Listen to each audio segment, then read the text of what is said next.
Thanks to the supporters of channel member Eduardo Franco. Yeah, I mean, I guess it turns out that everybody else at this level had a similar challenging summer to what we did. I thought we were going to really struggle, but no, you're right. Yeah, if we win both of these matches, we're going to be top of the league. We're a third of the season gone. No, you can't change your season expectations now.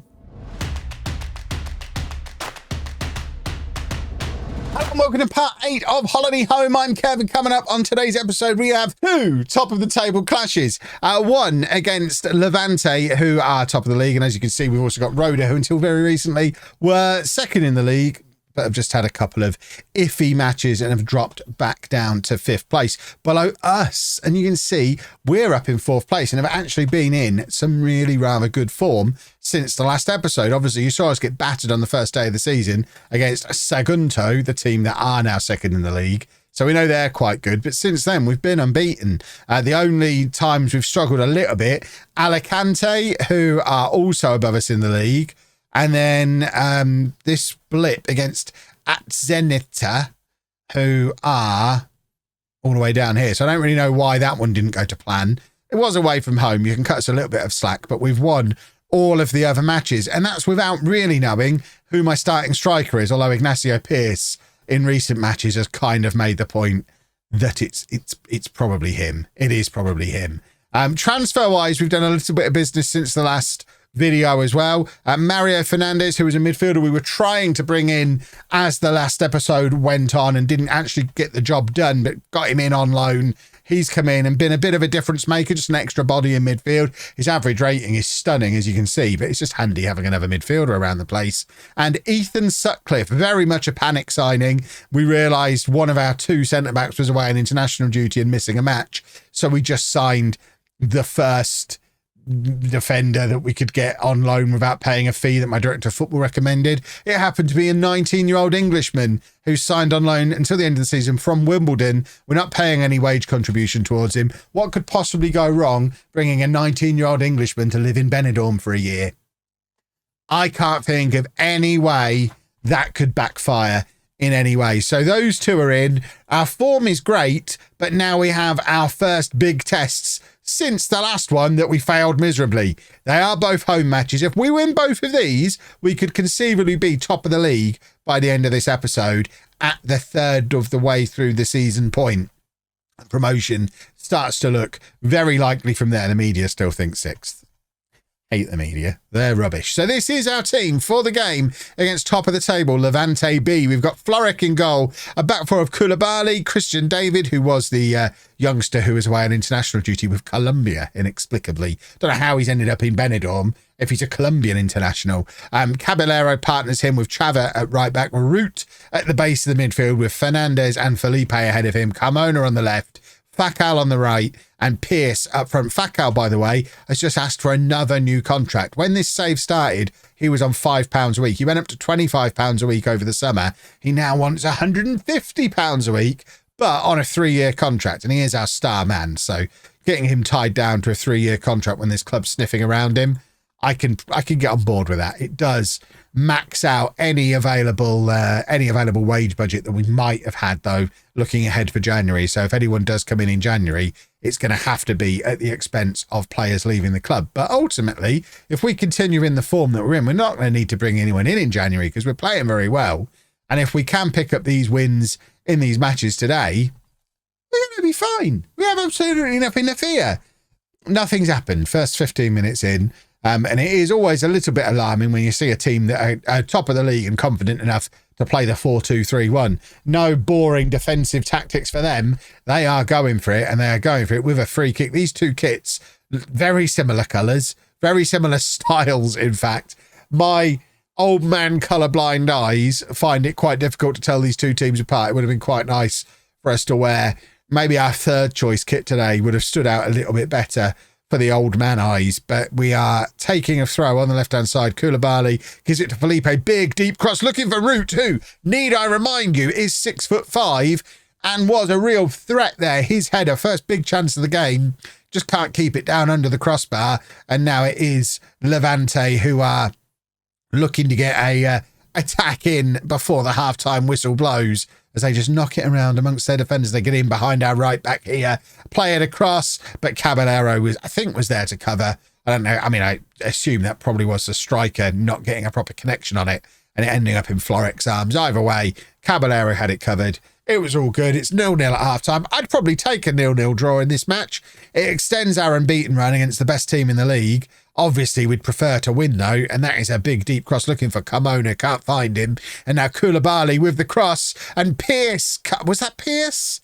It didn't look like it might have been Pierce. It didn't look like he could keep his header down, but we are getting closer. We're banging on the door. It's been very evenly matched between the two of us. This game very much could go either way. It's going to be a moment of individual brilliance that settles things. I don't know if we've got anyone who's got any individual brilliance. I mean, Fakal, I guess, is the obvious one. He wears a hairband, so you know that means there's individual brilliance in there somewhere.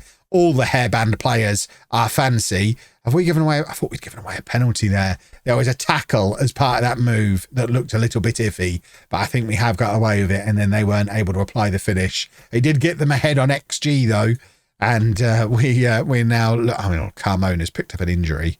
So Pina, our highest paid player, who doesn't actually start, big regrets spending £400 a week on this guy.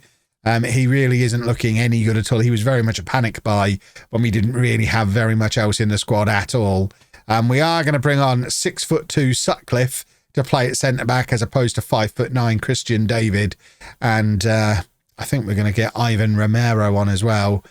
Take off Fernandez and just push Root a little bit further forward to get his enormousness a little bit more involved in the attacking play. We're going to offer some encouragement and hope that there's a winning goal in this for us. We're getting the big boys on for the set pieces, but it is Levante who start with the goal kick here. Sutcliffe heads clear-ish, although it is Levante who are coming at us again, and they are looking very comfortable in possession at the moment, which is quite alarming to see. Looking to play the ball in behind us again. Sutcliffe has lost his man, and they've got him behind. Referee, are we doing an offside there? Just a little offside for us, maybe? Doesn't look like he's going to do us an offside, which is a little bit unfortunate, because I don't see us necessarily grabbing an equaliser. I mean, it's been close. It's been a tight one. It's not offside, is it? The referee wins this round, and now we've got a bunch of tired boys. So Vidal's going to come on for Pierce, and we're going to bring Andrew McRobbie on. He's going to come on for a Root. We'll drop Pina back there and put McRobbie in further forward, and hope that we've got... I mean, has anyone got an equaliser for us? We'll do some attacking. We're going to demand more. This opens a big gap up between us and Levante, which is not ideal. They are already 8 points clear of third place and looking very good for promotion. There's not a lot between the two teams, but we have lost our first game in 8, and now we need to bounce back in the next match, because we lose 2 here, it starts to look like a mid-table season again, and nobody wants another mid-table season. That would be very sad. Well, we have a little bit of injury news going into the Rhoda game. Gonzalo Carmona, after getting injured in the previous match, is going to miss a couple of weeks, so he drops out of the team. We do have one little piece of a snippet of interesting B team, youth team news, I guess. I guess you would call it. If we scroll down somewhere down here, I'm looking for our backup goalkeeper getting called up to the French under-19s. I can't remember his name, though. So Boyer? I think it's Boyer. Boyer? Is that his name? Patrice Boyer, who I don't think was French before. I'm pretty sure last time I checked he was Spanish, but has now decided that he's French, and he's been called up to the French under-19 squad. So we have a 5-star potential, maybe French youth international in our B team. So he's one to keep an eye on. He's certainly 17, not nearly as good as Floric just yet. And of course, we do have an Ivan as a young backup goalkeeper already. So we've got a few options. I mean, maybe there's an argument that he displaces this Ivan who's a year older than him, but at the moment, he can go off and play for the French under-19s and no doubt have a lovely time while we focus in on trying to get back to winning ways. Rhoda have dropped down the league a little bit. I mean, they started the season... Can we not? There we go. They started the season pretty strongly. We're briefly top of the league, but are in a little bit of free fall. So hopefully we should be able to snatch some kind of result against them. And one thing probably should mention, this is the advantage of recording the in-betweeny bits on Twitch, because I didn't notice this guy, but I'm sure plenty of people in the YouTube comments have. Fabricio, the guy who scored against us for Levante in the previous match, 17 goals in 8 appearances for Levante B. This is what we're up against at this level. B teams, eh? B teams. Let's go beat Rhoda. So, just a couple of changes from that previous game. Sutcliffe comes back in to start at the back, and Pina coming in on the left-hand side at the expense of Carmona, who drops down to the bench. We have brought Alex Boxall, the young 15-year-old central midfielder who started the first game of the season. He is back up onto the bench because we're always a little bit light when it comes to central midfielders on the bench. So we've got him knocking about the place to potentially add to his appearance tally of, I think, just one so far. I think he played that first game, and then we started to bring in more midfielders and he wasn't needed anymore. But I think we probably need to continue getting games into him. He's another one of our 5-star potential youngsters, and we do need to work with the 5-star potential youngsters, because we now have precisely 0 spare wage capacity, because Fakal, who's on the ball now, has signed his new contract on £150 a week, and that does put us over our current wage budget. So we might have to let a player or two go when it does come to January. Fakal with the chance there. It falls to Chava, who from range gives it a bit of a wallop, and it goes high and wide. And we have a corner. It's going to be Fakal to take in swinger. Sutcliffe was there, but he can't keep his header down. It's quite nice having a 6'2" centre-back who's good in the air, as opposed to the little lads like Christian David at 5'9", who, I mean, they're lovely in Spanish, but they just don't get the job done from the set pieces the way hopefully Sutcliffe will. I mean, he's not actually scored one yet, but I'm hoping there is a goal from a near post corner in his future, because nothing will make me feel more English in Benidorm than having my young English defender score a goal from a near post corner. Koulibaly picks it up on the left-hand side and comes very far infield. It's a lovely pass across to Fakal. I don't really know what Koulibaly was up to there, but Fakal very nearly turned it into a goal, and it's going to be a corner. Here is that moment for Sutcliffe, looking for the in-swinger. He's gone to the far post where David nods it back across goal, and it comes clear to Koulibaly. We are very much the best team here today. We're dominating the match, but just struggling to make that breakthrough. We still seem to be missing that little bit of cutting edge up front. I know I showed you at the start of the episode Ignacio Pearce having a little bit of a purple patch, but he just doesn't do it quite often enough to be that 20-goal-a-season striker that I think you probably need to put together a sustained promotion push. Cross comes in looking for Fakal, can't find him, and Rhoda once again defending relatively comfortably. We're attacking a lot, but none of the attacks look particularly dangerous. Koulibaly seems involved in everything, though. Plays the ball forward to Pearce. It's a good tackle from the Rhoda defender. Cross comes back into Fakal, though, and now he's hit the crossbar. Oh, the start to this second half. We've had as many highlights in this second half so far as we had in the whole of the first half. We were only 3 minutes in. It definitely feels like there's a goal coming, but we are struggling. We are struggling in front of goal.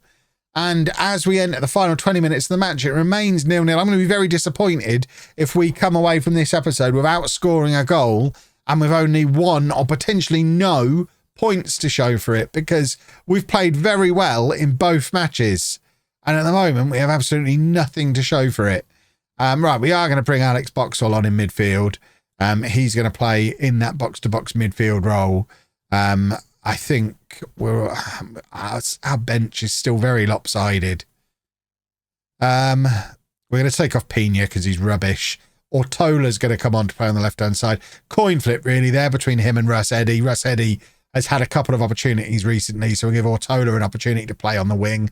Whenever we brought him on until now, it's been in central midfield, but he is a winger. A quick one at that. Fakal with the cross. Sutcliffe rattles the crossbar this time. That goal from a corner for him is coming. We could really do with it coming today, because there seems to be a little bit of a gap emerging above us as on those 2 automatic promotion spots, and that is the last thing we need to see happening. We are bringing on Russ Eddy, we're bringing on Gabriel Vidal, and we are hoping for a late winner. please and thank you very much. That would be lovely. It's another corner. Fakal this time. Cross to Sutcliffe, and there it is. We called it, boys and girls. Ethan Sutcliffe, a goal straight out of Benidorm. What a moment. It's his first ever goal in professional football. It's Fakal with the corner. It's Sutcliffe with the header. And it's 1-0 to Holme. And, I mean, you can't script it better than this, boys and girls. We said we wanted it. We've got it. It's the only goal we've got in the entire episode, and it keeps that gap at the top of the table as something manageable. We're only 3 points behind, and the only two teams that are above us are the only two teams who've been able to beat us. It's becoming a three-horse race, and if we're going to get promotion this season, the plan from here on in is to figure out a way to beat one or both of those teams who are currently above us in the league, because I think we're better than everybody else. But those two are quite good and are gonna take some beating. We need to come up with a plan. But if you've enjoyed that, please make sure you leave a nice big thumbs up on there for me. Subscribe to the channel for daily Football Manager videos. And thank you very much for watching.